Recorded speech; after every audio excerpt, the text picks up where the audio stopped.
And our Fox team coverage continues with the Democrats rallying support on their home turf of New York. This as Democrats in Wyoming. That caucus there today with 14 delegates up for grabs. Sanders rallying supporters in Long Island City. In Queens, that's happening right now. And Clinton is expected to be in Brooklyn later today. Each of them are trying to take hold of the Empire State as we get closer to that April 19th primary. It is creeping up quickly, and Brian Yanis is following the candidates live from the Bronx today.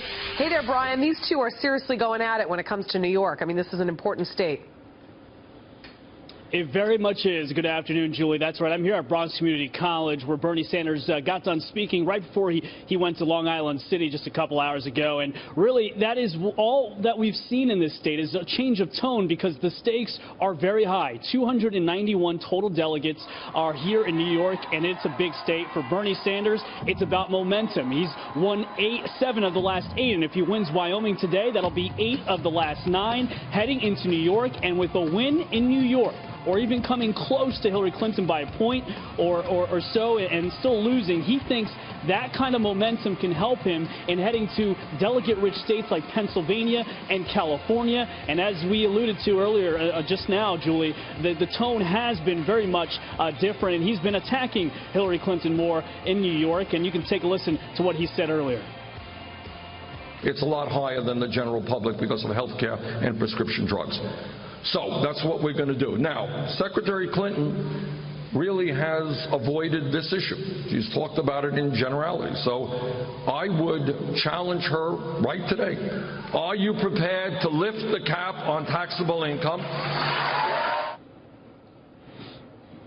Well, speaking of challenging, that's what both of them have been doing all week, sparring. It started earlier this week about the debate, essentially. Whether or not they were going to have one and when they were going to have one. They finally came to an agreement that the debate would happen in Brooklyn on Thursday night. And then it turned into qualifications. That has been happening all week when Hillary Clinton on TV alluded that Bernie Sanders hasn't done enough research and education has been a little bit uneducated on some of his campaign issues.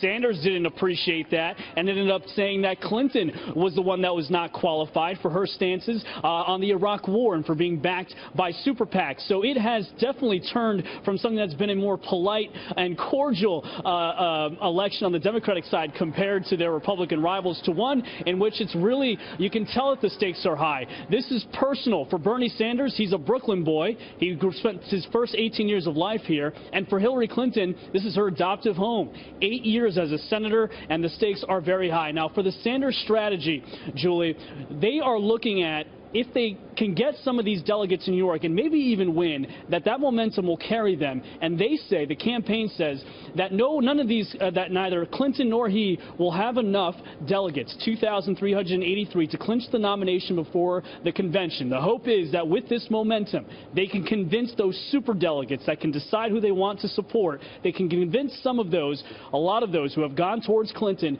to coming towards Bernie's side. And so that is what the Sanders campaign is hoping, and they think that momentum can really get a big boost here in New York on Tuesday, April 19th. Julie? Very exciting stuff. Brian Yanis, thank you very much. No problem.